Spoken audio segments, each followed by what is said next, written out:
স্বাস্থ্যকর ওজন কমানোর নিয়ম হচ্ছে প্রতি সপ্তাহে আমি অর্ধেক থেকে 1 কেজি বা কিলোগ্রাম ওজন কমাবো।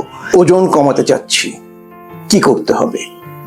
3টি বিষয় মনে রাখতে হবে। প্রথম কথা হচ্ছে আমাদের খাবারটা, আমরা কতটা খাবার খাবো। এটি নির্ভর করে একজন মানুষের উচ্চতা, বয়স এবং ওজন, এগুলো মিলিয়ে তার প্রতিদিন কি পরিমাণ খাবার দরকার হয় তার উপরে।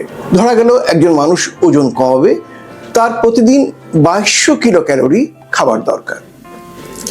কিন্তু সে যদি প্রতিদিন 2000 কিলো ক্যালোরি খাদ্য খায়, তাহলে বাকি যে 200 কিলো ক্যালোরি তার শরীরে জমে থাকা মেদ থেকে বা চর্বি থেকে শরীর গ্রহণ করবে। এতে তার শরীরের মেদ কমে যাবে এবং ওজনও কমবে তাতে। আবার অন্যদিকে আমরা যে খাবারটা খাই, এই খাবারটাকে বারণ করা বা কাজে লাগানোর জন্য আমাদের প্রাত্যহিক কিছু কাজ করতে হয়। আমরা যদি ওজন কমাতে চাই, তাহলে প্রাত্যহিক প্রতিদিন যে কাজগুলো করি তার চেয়ে বেশি পরিমাণের কাজ করতে হবে। অর্থাৎ ধরা গেল আমরা প্রতিদিন যে কাজ করি, এতে আমাদের শরীরের 1400 কিলো ক্যালোরি খরচ হয়। এখন আমি যদি 1600 বা 1700 কিলো ক্যালোরি খরচ হয় এমন কাজ এবং ব্যায়াম করি, তাহলে কি হবে? তাহলে ওই বাকি 2 থেকে 300 কিলো ক্যালোরি শরীর থেকে জমে থাকা যে মেদ এবং ইত্যাদি রয়েছে সেখান থেকে শরীর গ্রহণ করবে। অর্থাৎ জমে থাকা যে মেদ বা শক্তি শরীরের ভেতর রয়েছে, তার থেকে গ্রহণ করলে শরীরের সঞ্চয় কমবে, ফলে ওজন কমবে। এবং একই সাথে আরো কতগুলো বিষয় আমাদের মনে রাখতে হবে যে আমরা খাবারটাকে কিভাবে কমাবো।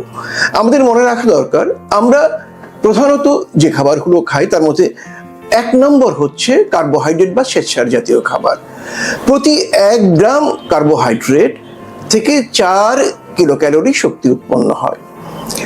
অন্যদিকে 1 গ্রাম প্রোটিন থেকে 4 কিলো ক্যালোরি শক্তি উৎপন্ন হয় এবং 1 গ্রাম চর্বি থেকে 9 কিলো ক্যালোরি শক্তি উৎপন্ন হয়। তার মানেটা কি? মানেটা হচ্ছে আমি যদি চর্বি খাওয়া বাড়িয়ে দেই, তাহলে আমার শরীরে খাদ্য শক্তি বা কিলো ক্যালোরি বেশি উৎপাদিত হবে, যদি কমিয়ে দেই তাহলে কম উৎপাদিত হবে। অর্থাৎ ওজন কমানোর একটি অন্যতম শর্ত হচ্ছে যে আমরা চর্বি জাতীয় খাবার কমিয়ে দেব। দ্বিতীয় শর্ত হচ্ছে যে কার্বোহাইড্রেট বা শ্বেতসার জাতীয় খাবার, যেটি খুব দ্রুত শরীর গ্রহণ করে, সেটিও আমরা কিছুটা পরিমাণে কমাবো এবং আমরা সেই সব কার্বোহাইড্রেট গ্রহণ করব যেগুলোর মধ্যে আঁশ বা ফাইবার বেশি রয়েছে। কারণ যেসব কার্বোহাইড্রেটে বা খাবারে আঁশ বা ফাইবার বেশি থাকে, সেগুলো ধীরে ধীরে হজম হয়।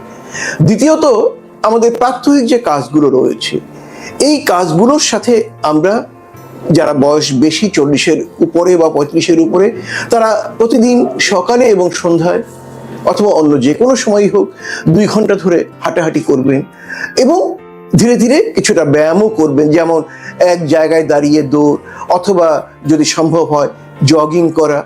আর যারা কম বয়সী তাদের জন্য কিন্তু ঘাম ঝরানো যে ব্যায়াম সেটি করতে হবে, সাথে দৌড়াদৌড়িও করতে হবে। এর বাইরেও কতগুলো বিষয় কিন্তু খুব গুরুত্বপূর্ণ। সেটা হচ্ছে একটি সুশৃঙ্খল জীবনে আসতে হবে। যেমন যেসব খাবারে সুগার বা চিনি জাতীয় উপাদান বেশি, সেগুলো আমরা পরিহার করব। অন্যদিকে আমাদের অন্তত 7 থেকে 8 ঘন্টা প্রতিদিন ঘুমাতে হবে এবং শুয়ে বসে থাকার অভ্যাসটা পরিবর্তন করে একটি সক্রিয় জীবন অভ্যাস করতে হবে। যাদের মানসিক চাপ বেশি, তাদের মানসিক চাপ কমাতে হবে এবং মানসিক চাপ কমানোর জন্য প্রয়োজন হলে চিকিৎসকের পরামর্শ নিতে হবে। যাদের অন্য কোনো রোগ রয়েছে শরীরে, সেগুলোকে কিন্তু নিয়ন্ত্রণে আনার জন্য চিকিৎসকের পরামর্শ নিতে হবে। এবং একটা বিষয় মনে রাখতে হবে যে আমি কতদিনে কত ওজন কমাবো। কেউ কেউ রাতারাতি ওজন কমাতে চায়। স্বাস্থ্যকর ওজন কমানোর নিয়ম হচ্ছে প্রতি সপ্তাহে আমি অর্ধেক থেকে 1 কেজি বা কিলোগ্রাম ওজন কমাবো এবং যদি এভাবে আমরা কমাতে পারি তাহলে কিন্তু এটি স্থায়ী হবে। অনেকেই দেখা যাচ্ছে কিটো ডায়েট বা কোনো ওষুধ খেয়ে দ্রুত ওজন কমিয়ে ফেলছে। তাদের জন্য কিন্তু একটি মারাত্মক দুঃসংবাদ রয়েছে এতে যেমন একদিকে হার্টের অ্যাটাক, ক্যান্সার ইত্যাদি রোগের সম্ভাবনা বেড়ে যায়, অন্যদিকে কিন্তু এই জাতীয় ওজন কমানো কিন্তু স্থায়ী হয় না। এই ওষুধগুলো বন্ধ করার পরে বা কিটো ডায়েট বন্ধ করার পরে সেই ওজন আবার আগের জায়গায় চলে যায়।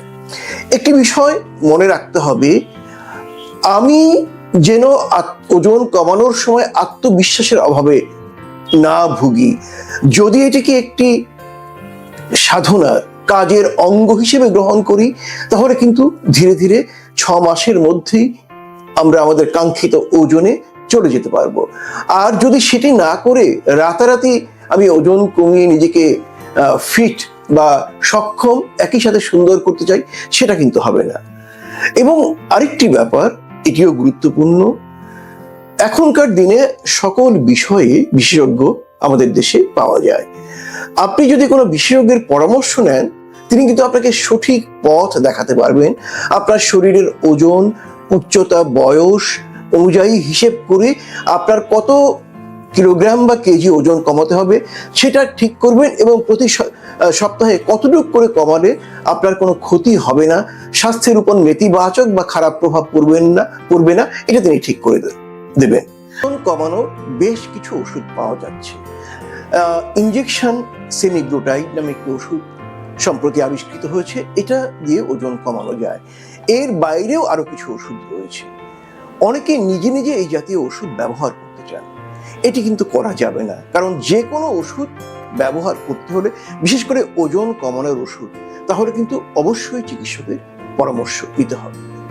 অতএব একটি সুশৃঙ্খল জীবন, একটি সুস্থ অভ্যাস এবং আপনার জন্য পরিমাণ মতো খাদ্য গ্রহণ, সঠিক ব্যায়াম এবং একটি ইতিবাচক বা সুস্থ চিন্তা, এগুলোর মধ্য দিয়েই কিন্তু আমরা ওজনটা কমাতে পারি।